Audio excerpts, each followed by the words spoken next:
കേൾക്കുകയും പഠിക്കുകയും ഒക്കെ ചെയ്യുന്ന കാര്യങ്ങളാണ് നമ്മളിവിടെ വായിച്ചത്. അപ്പോൾ ലോത്ത് നോക്കി യോർദാൻ അരികെയുള്ള പ്രദേശമൊക്കെയും നീരോട്ടമുള്ളതെന്ന് കണ്ടു. ഇതിൻ്റെ പശ്ചാത്തലമൊക്കെ നമുക്കറിയാം.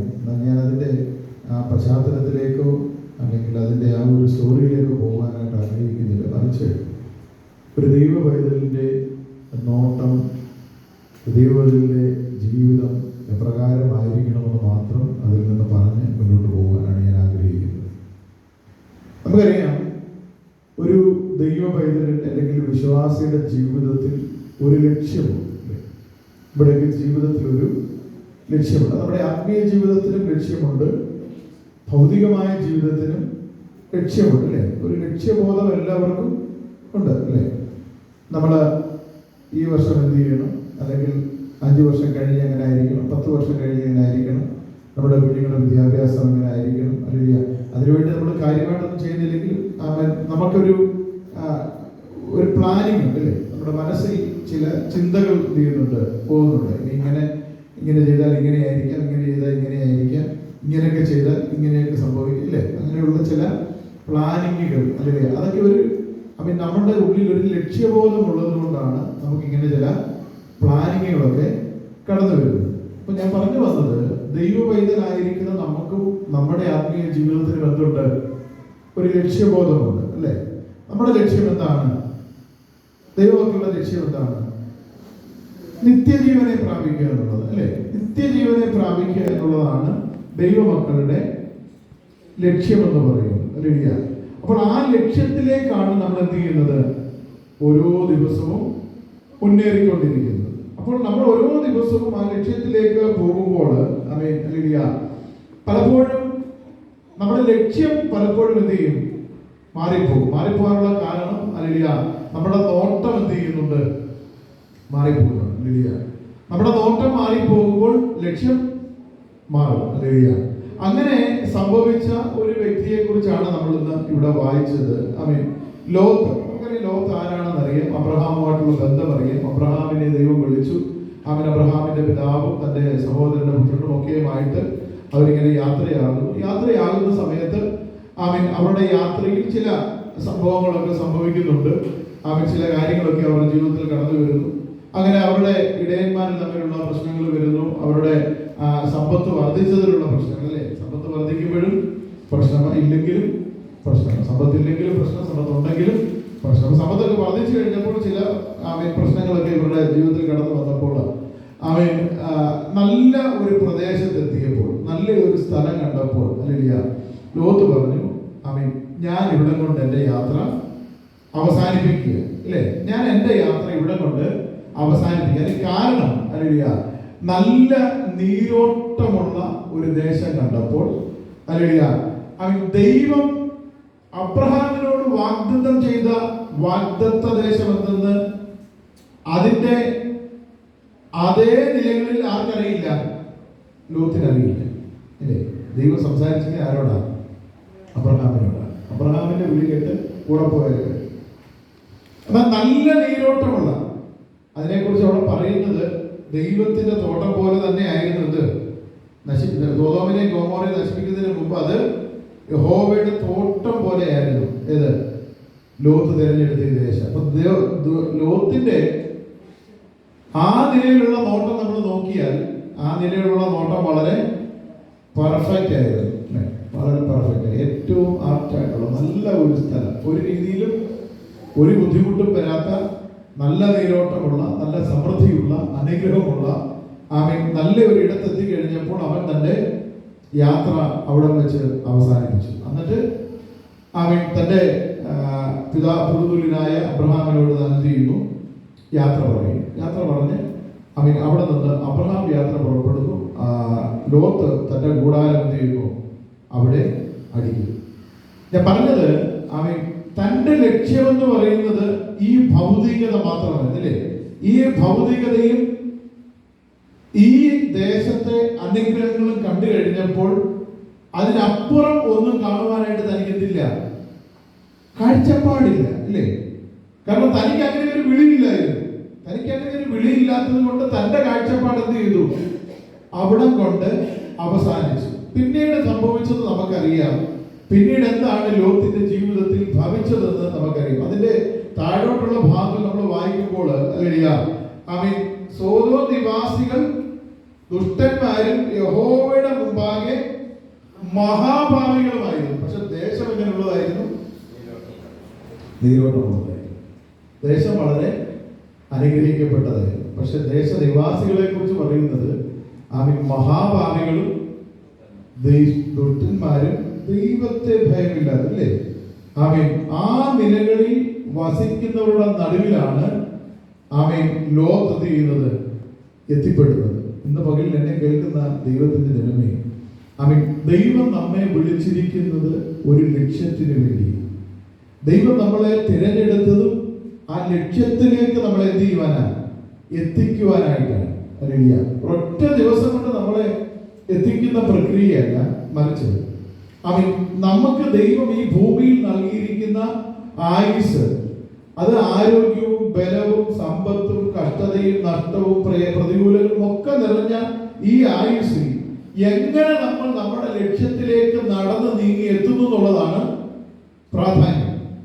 ഒറ്റ ദിവസം കൊണ്ട് ഇന്ന് വിളിച്ച് ഇന്ന് തന്നെ എടുക്കപ്പെട്ടാൽ നമ്മൾ അത് ഏറ്റവും നന്നെന്ന് വിചാരിക്കും. പക്ഷേ നമ്മുടെ യാത്രയ്ക്ക് ചില ദൈർഘ്യമുണ്ട്. കാരണം ഈ യാത്രയിൽ എപ്രകാരമാണ് നാം ദൈവസന്നിധിയിൽ നിൽക്കുന്നത്, അല്ലെങ്കിൽ ആ ലക്ഷ്യത്തെക്കുറിച്ച് എത്രത്തോളം ബോധ്യം നമുക്കുണ്ട്, അവിടെ എത്തേണ്ടുന്ന ആവശ്യകത നമുക്കുണ്ട് എന്ന് ദൈവം ചെയ്യുന്നു, നോക്കുന്നു.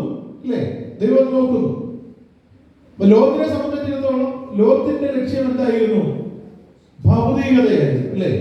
ഭൗതികതയായിരുന്നു. ചില അനുഗ്രഹങ്ങൾ, ചില നന്മകൾ ആ ദേശത്ത് കണ്ടതുകൊണ്ട് അവൻ എന്ത് ചെയ്തു?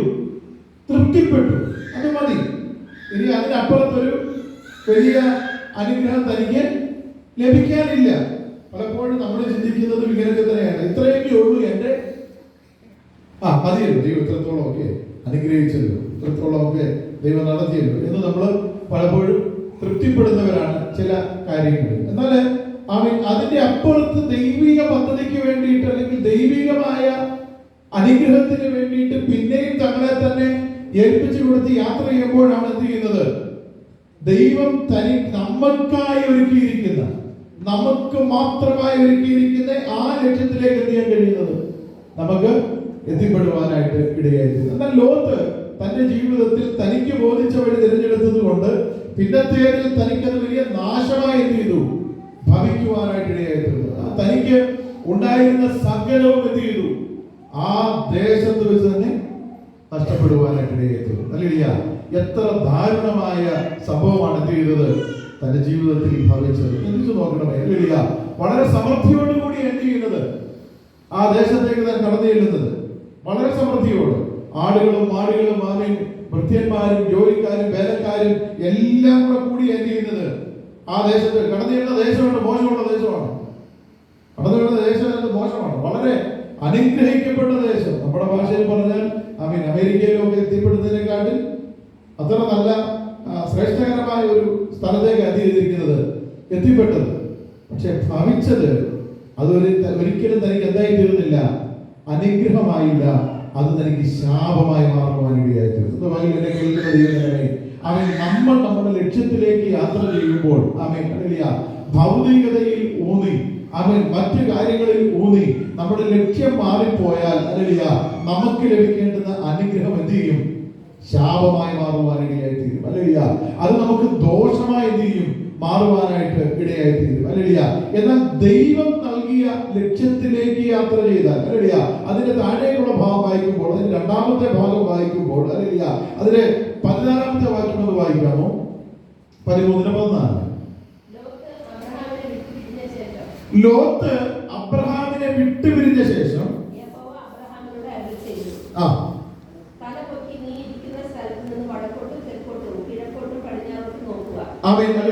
അബ്രഹാമിനോട് ദൈവം പറയുകയാണ്, നീ തല പൊക്കി എന്ത് ചെയ്യണം? വടക്കോട്ടും തെക്കോട്ടും കിഴക്കോട്ടും പടിഞ്ഞാറും എന്ന് പറഞ്ഞാൽ 4 ദിക്കിലേക്ക് നീ എന്ത് ചെയ്യണം? നിന്റെ തല പൊക്കി നീ ഒന്ന് നോക്കുക. പിന്നെ നീ കാണുന്ന ഭൂമിയൊക്കെ ഞാൻ നിനക്കും നിന്റെ സന്തതിക്കും ശാശ്വതമായി തരും. ഞാൻ നിന്റെ സന്തതിയെ ഭൂമിയിലെ പൊടി പോലെയാക്കും. ഹല്ലേലൂയ. ഇതാണ് ദൈവത്താൽ തിരഞ്ഞെടുക്കപ്പെട്ട്, ദൈവത്താൽ വിളിക്കപ്പെട്ട്, ദൈവത്തിന്റെ വാക്കിന് മാത്രം വില കൊടുത്ത് ഇറങ്ങിത്തിരിച്ച ഒരു ഭക്തന് വേണ്ടി ദൈവം ഒരുക്കിയിരിക്കുന്ന നന്മ എന്ന് പറയുന്നത് ഇതാണ്. ഹല്ലേലൂയ. അത് കേവലമായ എന്തെങ്കിലും ഒരു വസ്തു കൊണ്ട് സംതൃപ്തപ്പെടുവാനല്ല ദൈവം എന്ത് ചെയ്യുന്നത്, അവനെ കുറിച്ച് ആഗ്രഹിക്കുന്നത്. ദൈവം അവനോട് പറയുകയാണ്, ഹല്ലേലൂയ, നീ തല പൊക്കി എന്ത് ചെയ്യണം? തെക്കോട്ടും നോക്കണം, വടക്കോട്ടും നോക്കണം, കിഴക്കോട്ടും നോക്കണം, പടിഞ്ഞാറോട്ടും നോക്കണം. ഹല്ലേലൂയ. എത്രത്തോളം നിന്റെ തല ഉയർത്തി നോക്കാമോ അത്രത്തോളം 4 ദിക്കിലേക്ക് നീ എന്ത് ചെയ്യുക? നോക്കിക്കൊള്ളുക. നോക്കിയാൽ ഹല്ലേലൂയ ദൈവം അടുത്തത് പറയുന്നു, ഹല്ലേലൂയ, ഈ കാണുന്നതൊക്കെ ഞാൻ നിനക്ക് എന്ത് ചെയ്യും?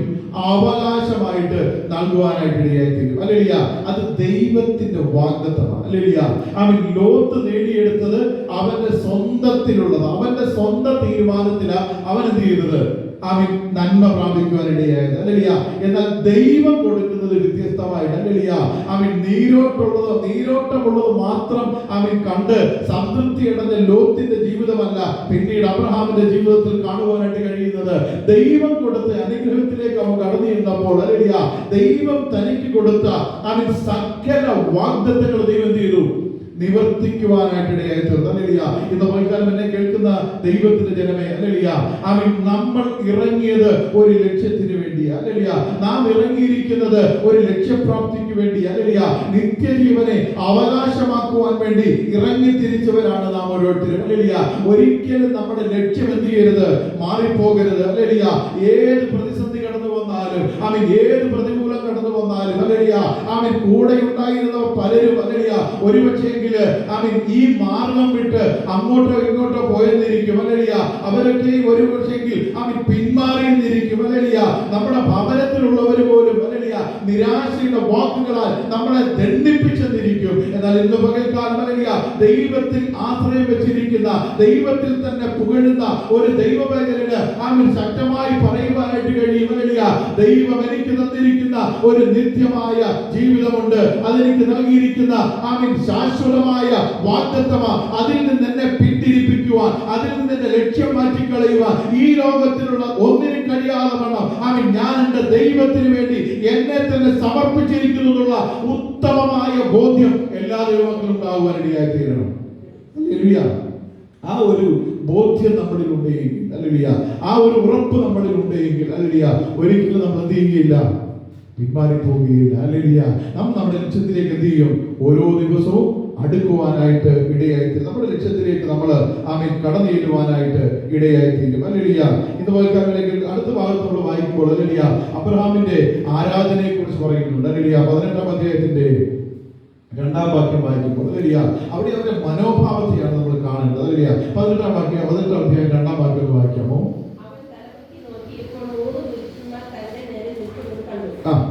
അവരെ കണ്ടപ്പോൾ അവൻ കൂടാരവാതിൽക്കൽ നിന്ന് അവരെ എതിരേൽക്കാൻ ഓടിച്ചെന്ന് നീലം വരെ കുനിഞ്ഞു. യജമാനനെ, എന്നോട് കൃപയുണ്ടെങ്കിൽ അടിയനെ കടന്നു പോകരുതേ. മതി. ഹല്ലേലൂയ. നമുക്ക് അറിയാവുന്ന പ്രയോഗത്തിൽ പറയാം. ഹല്ലേലൂയ. അബ്രഹാം കൂടാരവാതിൽക്കല് വെയിൽ ഉറച്ചപ്പോൾ ഇങ്ങനെ ഇരിക്കുകയാണ്. അപ്പൊ തലമുക്ക് നോക്കിയപ്പോൾ 3 പുരുഷന്മാർ തന്റെ നേരെ നിൽക്കുന്നത് കണ്ട്, അവരെ കണ്ടപ്പോൾ അവനെന്ത് ചെയ്തു?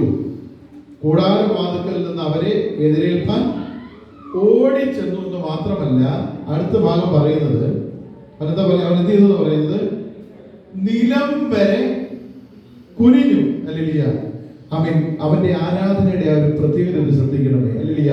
അവൻ മറ്റുള്ളവരെ ആദരിക്കുന്ന, മറ്റുള്ളവരെ ബഹുമാനിക്കുന്ന രീതി നമ്മളൊന്ന് ചിന്തിച്ചു നോക്കി. ഹല്ലേലൂയ. നിലം വരെ കുനിഞ്ഞ് എന്ത് ചെയ്യുകയാണ്? ഹല്ലേലൂയ. അവരോട് പറയുകയാണ്, യജമാനനെ, എന്നോട് കൃപയുണ്ടെങ്കിൽ അടിയനെ എന്ത് ചെയ്യരുത്? കടന്നു പോകരുത്. എന്റെ ഭവനത്തിൽ എന്ത് ചെയ്യണം? വരണം. ഹല്ലേലൂയ. അങ്ങയുടെ കാലുകൾ എന്ത് ചെയ്യണം? കഴുകണം. അതുകൊണ്ട് ഈ വൃക്ഷത്തിന്റെ കീഴിൽ ഇരിപ്പി. ഹല്ലേലൂയ. ഞാൻ ഒരു മുറി അപ്പം കൊണ്ടുവരാം, വിശപ്പടക്കിയിട്ട് നിങ്ങൾക്ക് പോകാം. ഇതിനായിട്ടല്ലോ നിങ്ങൾ അടിയന്റെ അടുക്കൽ കയറി വന്നത് എന്ന് പറഞ്ഞാൽ, ഒരു അതിഥി അവന്റെ ജീവിതത്തിൽ അവരുടെ ഭവനത്തിലേക്ക് കടന്നു വരുമ്പോൾ, ഹല്ലേലൂയ, എങ്ങനെയാണ് അബ്രഹാം അവരെ ആദരിക്കുന്നത്? അനുഗ്രഹിക്കുവാനായിട്ട് ഇടയായിത്തീരും. ഹല്ലേലൂയ. അവൻ തലപൊക്കി നോക്കിയപ്പോൾ 3 പേർ ഹല്ലേലൂയ അവന്റെ കൂടാരവാതിൽക്കൽ അവൻ ഓടിച്ചെന്ന് അവരെ അവൻ നിലം വരെ കുനിഞ്ഞാണ് എന്ത് ചെയ്യുന്നത്? അവരെ വിഷ് ചെയ്യുന്നു, അല്ലേ? അവരെ വിഷ് ചെയ്യുക. ഹല്ലേലൂയ. അതിനുശേഷം പറയുകയാണ് ഹല്ലേലൂയ, നിങ്ങൾ എൻ്റെ ആതിഥ്യം ഒന്ന് സ്വീകരിക്കണം. ഞാൻ നിങ്ങൾക്ക് വേണ്ടി നിങ്ങൾ ഈ മരത്തിന്റെ തുടരിൽ നിന്നിരുന്നാൽ, ഈ വൃക്ഷത്തിന്റെ നിഴലിൽ ഇരിക്കുകയാണെങ്കിൽ ഞാൻ നിങ്ങൾക്ക് കൊണ്ടുവന്ന് ഒരപ്പം കൊണ്ടുവരും. ഹല്ലേലൂയ. അതിനുശേഷം അബ്രഹാം ചെയ്ത കാര്യം ഇന്ന് രാവിലെ അത് വായിച്ചപ്പോൾ ചിന്തിക്കുക. ഹല്ലേലൂയ. അബ്രഹാം വേഗം എന്ത് ചെയ്തു? തന്റെ ഭവനത്തിലേക്ക് ഓടി. ഹല്ലേലൂയ. സാറായിയോട് ചെന്ന് പറയുന്നു, അവൾ എന്ത് ചെയ്യുന്നു? 3 നാഴി ഹല്ലേലൂയ ഇതെടുത്ത് അപ്പത്തിന്റെ മാവെടുത്ത് കുഴച്ച് അപ്പം ഉണ്ടാക്കുന്നു. ഓടിപ്പോയി ഒരു ബാല്യക്കാരനോട് പറയുന്നു. ഹല്ലേലൂയ. അവ ഭാഗത്ത് പറയുന്ന ബാല്യക്കാരൻ ക്ഷണനേരത്തിൽ എന്ത് ചെയ്യുന്നു എന്ന് പറയുന്നത്? പാകം ചെയ്തു. ഹല്ലേലൂയ. ക്ഷണനേരത്തിൽ എന്തിനെ? ഒരു കാളക്കുട്ടീനെ പാകം ചെയ്യുവാനായിട്ട് ഇടയായിത്തീർന്നു. ഹല്ലേലൂയ. എന്നിട്ട് അതുകൊണ്ടാണ് എന്ത് ചെയ്യുന്നത്? അബ്രഹാം ദൂതന്മാരുടെ മുമ്പാകെ കടന്നു വരുന്നത്. നമ്മളൊന്ന് ചിന്തിച്ചു നോക്കണമേ. ഹല്ലേലൂയ. അബ്രഹാം ഒരു കാര്യം ചെയ്ത് തന്റെ ഭവനത്തിലെ കൊണ്ട് അവതരിപ്പിച്ചപ്പോൾ ഹല്ലേലൂയ തന്റെ ഭാര്യ ഹല്ലേലൂയ എത്ര ഉത്സാഹത്തോടായി ചെയ്തത് കാര്യങ്ങൾ ചെയ്തത്. ഹല്ലേലൂയ. അടുത്ത തന്നെ തന്റെ യജമാനൻ ബാല്യക്കാരനോട് ഒരു കാര്യം പറഞ്ഞപ്പോൾ ഹല്ലേലൂയ അവൻ ഇന്നാണെങ്കിൽ ഹല്ലേലൂയ ബാല്യക്കാരൻ നമ്മൾ പറയുന്നതെല്ലാം കേൾക്കും. ജോലിക്കാരെങ്കിലും നമ്മൾ ചിന്തിക്കണം. ഹല്ലേലൂയ. അവൻ ചെന്ന് പറഞ്ഞ നാഴികയിൽ തന്നെ ഹല്ലേലൂയ ക്ഷണനേരത്തിൽ ഹല്ലേലൂയ അതിനെ അറുത്ത് കഷ്ടിച്ച് അവൻ അതിനെ കറിയാക്കി യജമാന്റെ കയ്യിൽ എന്ത് ചെയ്തു? കൊടുക്കുവാനായിട്ട് ഇടയായിത്തീർന്നു. ഹല്ലേലൂയ. ഞാൻ പറഞ്ഞത് ഹല്ലേലൂയ അബ്രഹാമിന് തന്റെ ഭവനത്തിൽ ഹല്ലേലൂയ മറ്റുള്ളവർ കൊടുക്കുന്ന ബഹുമാനമാണ് കാണിക്കുന്നത്. ഹല്ലേലൂയ. അവനൊരു കാര്യം പറഞ്ഞു കഴിഞ്ഞപ്പോൾ ഹല്ലേലൂയ സന്തോഷത്തോടെ എന്ത് ചെയ്യുകയാണ്? എല്ലാവരും ചെയ്യുക. ഹല്ലേലൂയ. എന്താ അതിന് മുമ്പ് കണ്ട് വന്നിട്ടുള്ള ആരാണോ? പരിചയക്കാരാണോ വന്നേക്കുന്നത്? ഒന്നുമല്ലെന്നേ. ഹല്ലേലൂയ. യജമാനൻ പറഞ്ഞു, അവരെന്ത് ചെയ്തു? പൂർണ്ണമായി അനുസരിച്ച് നല്ല മനോഭാവത്തോടുകൂടി എന്ത് ചെയ്യുന്നു? അബ്രഹാം എന്ത് ചെയ്യുകയാണ്? അതുകൊണ്ട് അവർക്ക് കൊടുത്തു കഴിഞ്ഞപ്പോൾ അവരത് ഭക്ഷിച്ച് തൃപ്തരായി അവർ പോകുന്ന നേരത്ത് തന്നെ എന്ത് ചെയ്യുന്നു? അനുഗ്രഹിക്കുവാനായിട്ട് ഇടയായിത്തീർന്നു. ഹല്ലേലൂയ. ഇന്ന് പോയിക്കാരാണ് കേൾക്കുന്ന ദൈവജനമേ. ഹല്ലേലൂയ. ആരാധനയുള്ള മനോഭാവത്തെ എന്ത് ചെയ്യുന്നത്? അവിടെ കാണിക്കുന്നത്. ഹല്ലേലൂയ. ആ നോട്ടം എന്ത് ചെയ്യരുത്? ആരാധനയുള്ള നോട്ടം എന്ത് ചെയ്യരുത്? മാറിപ്പോകരുത്. ഹല്ലേലൂയ. ഇതാണ് കാണുന്നത്. ഹല്ലേലൂയ. ഒന്ന് ലോത്ത് നോക്കി ഭൗതിക നന്മ. ഹല്ലേലൂയ. എന്നാൽ അബ്രഹാം ദൈവം അബ്രഹാമിന് എന്ത് ചെയ്തു? അനുഗ്രഹം കൊടുത്തു. ഹല്ലേലൂയ. അബ്രഹാമിനെ കുറിച്ച് ദൈവത്തിന് ഒരു നോട്ടം ഉണ്ടായിരുന്നത്. ഹല്ലേലൂയ. അതുകൊണ്ടാണ് ദൈവം അവനെ എന്ത് ചെയ്തത്? പേർ വിളിച്ച് അനുഗ്രഹിക്കുവാനായിട്ട് ഇടയായിത്തീർന്നത്. ഹല്ലേലൂയ. അതുകൊണ്ട് ഹല്ലേലൂയ ദൈവത്തെ ആദരിക്കുന്നതിനും ദൈവപുരുഷന്മാരെ ആദരിക്കുന്നതിനും ബഹുമാനിക്കുന്നതിനും അബ്രഹാമിന് യാതൊരു മടിയും ഉണ്ടായിരുന്നില്ല. ഹല്ലേലൂയ. ഹല്ലേലൂയ. ക്ഷണനേരത്തിലാണ് എന്ത് ചെയ്യുന്നത്? കാര്യങ്ങളെ ക്രമീകരിക്കുക. അവനും അവന്റെ കുടുംബവും. ഹല്ലേലൂയ. അതെന്തായി ഭവിക്കുന്നു എന്ന് പറയുന്നത് ഏറ്റവും വലിയ അനുഗ്രഹമായി എന്ത് ചെയ്തു? അബ്രഹാമിന്റെ ജീവിതത്തിൽ ഭവിക്കുവാനായിട്ട് ഇടയായിത്തീർന്നു. ഹല്ലേലൂയ. വലിയ വാഗ്ദത്തത്തെ ദൈവം എന്ത് ചെയ്തു? അവരുടെ ജീവിതത്തിൽ കൊടുക്കുവാനായിട്ട് ഇടയായിത്തീർന്നു. ഞാൻ പറഞ്ഞു വന്നത് അതിന്റെ ഇത്രയുമേ ഉള്ളൂ. ഹല്ലേലൂയ. നമ്മളെ ദൈവം വിളിച്ചിരിക്കുന്നതിന്റെ ലക്ഷ്യത്തിന്റെ നിവൃത്തിക്ക് വേണ്ടി ഹല്ലേലൂയ നാം എന്ത് ചെയ്യണം? വില കൊടുത്ത് നിൽക്കുവാനായിട്ട് ഇടയായിത്തീരണം. ഹല്ലേലൂയ. അതിനെ ഒരിക്കലും പിശാച് എന്ത് ചെയ്യരുത്? തകർത്ത് കളയരുത്. ഹല്ലേലൂയ. നമ്മുടെ ലക്ഷ്യത്തെ ഒരിക്കലും പിശാച് മറിച്ച് കളയുവാനായിട്ട് ഇടവരരുത്. ഹല്ലേലൂയ. നമ്മുടെ മുമ്പിൽ നീരോട്ടമുള്ള പല കാര്യങ്ങളുണ്ടാകാം. സമ്പന്നമെന്ന് തോന്നുന്ന പലതുണ്ടാകാം. അനുഗ്രഹമുള്ളതെന്ന് നമുക്ക് തോന്നുന്ന പലതും ഉണ്ടാകാം. ഹല്ലേലൂയ.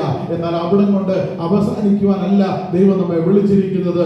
അതിനപ്പുറത്ത് ഒരു നിത്യമായ ജീവിതവും ഒരു നിത്യമായ വാഗ്ദത്തവും പ്രത്യാശയും നമുക്ക് ദൈവം നൽകിയിട്ടുണ്ട്. ഹല്ലേലൂയ. എന്നുള്ള ഉറപ്പുള്ളവർ ഹല്ലേലൂയ ദൈവത്തെ പൂർണ്ണ മനസ്സോടെ എന്ത് ചെയ്യുന്നു? ആരാധിക്കുവാനായിട്ട് ഇടയായിത്തീരുന്നു. ഹല്ലേലൂയ. ദൈവഭക്തന്മാരെ മാനിക്കുവാനിടയായിത്തീരുന്നു. അവർക്ക് വേണ്ടി ഹല്ലേലൂയ അനുഗ്രഹങ്ങളെ കൊടുക്കുവാനായിട്ട് എന്ത് ചെയ്യുന്നു? താല്പര്യം കാണിക്കുന്നു. അങ്ങനെയെങ്കിൽ നമ്മുടെ ക്രിസ്ത്യ ജീവിതത്തിലും നമ്മുടെ മുന്നോട്ടുള്ള ഗമനത്തിൽ ഹല്ലേലൂയ ഒരിക്കലും നമ്മുടെ വിരുദ്ധ തെറ്റി പോകുന്നവരായിട്ടല്ല, ലക്ഷ്യം മാറി പോകുന്നവരായിട്ടല്ല. പ്രകാരം ദൈവം അബ്രഹാമിനെ അനുഗ്രഹിച്ചുവോ അതുപോലെ ദൈവം തന്റെ ജനത്തെ എന്ത് ചെയ്യും? അനുഗ്രഹിക്കുവാനായിട്ട് ഇടയായിത്തീരും. ഹല്ലേലൂയ. ദൈവം നമ്മെ അനുഗ്രഹിക്കുവാനായിട്ട് ഇടയായിത്തീരും. ഹല്ലേലൂയ. ദൈവം നമ്മളെ വിളിച്ചത് നമ്മളെ വെറുതെ വിളിച്ചവരല്ല. ഹല്ലേലൂയ. നമ്മൾ ആരും വെറുതെ ദൈവസ്ഥലം കടന്നു വന്നവരല്ല. ഹല്ലേലൂയ. ദൈവം തന്റെ ജീവനെ കൊടുത്ത് വിലയ്ക്ക് വാങ്ങിയവരാണ് നാം ഓരോരുത്തരും. ഹല്ലേലൂയ. ദൈവം നമ്മുടെ കർത്താവിന്റെ രക്തത്താൽ വീണ്ടെടുക്കപ്പെട്ടവരാണ് നാം. ഹല്ലേലൂയ. അതിനു വേണ്ടിയിട്ട് ഒരു ലക്ഷ്യത്തിന് വേണ്ടി ഹല്ലേലൂയ ആ നിത്യജീവനെ പ്രാപിക്കുവാൻ, നിത്യജീവനിലേക്ക് നാം എത്തിച്ചേരണമെന്നുള്ള വാഞ്ചയോടാണ് ദൈവം നമ്മളെ ആക്കിയിരിക്കുന്നതെങ്കിൽ ഹല്ലേലൂയ അതിന്റെ പൂർത്തീകരണത്തിന് വേണ്ടി ദൈവം തന്നെ മുഖാന്തരങ്ങളെ ഒരുക്കും. ഒരിക്കലും ആമീൻ പിന്മാറി പോകാതെ, ലക്ഷ്യം തെറ്റിപ്പോകാതെ, ആമീൻ ഹല്ലേലൂയ ആമീൻ സ്വന്തം വഴി തിരഞ്ഞെടുക്കാതെ ദൈവഹിതത്തിന് വേണ്ടി തങ്ങളെ തന്നെ സമർപ്പിച്ചുകൊണ്ട് മുന്നേറുന്നുവെങ്കിൽ അനുഗ്രഹിക്കപ്പെട്ട വാഗ്ദത്തത്തിലേക്ക് പ്രവേശിക്കുവാൻ ദൈവം നമുക്ക് അവസരങ്ങളെ ഒരുക്കും, മുഖാന്തരങ്ങളെ ഒരുക്കും. അതിനുവേണ്ടി നമ്മളെ തന്നെ സമർപ്പിക്കാം.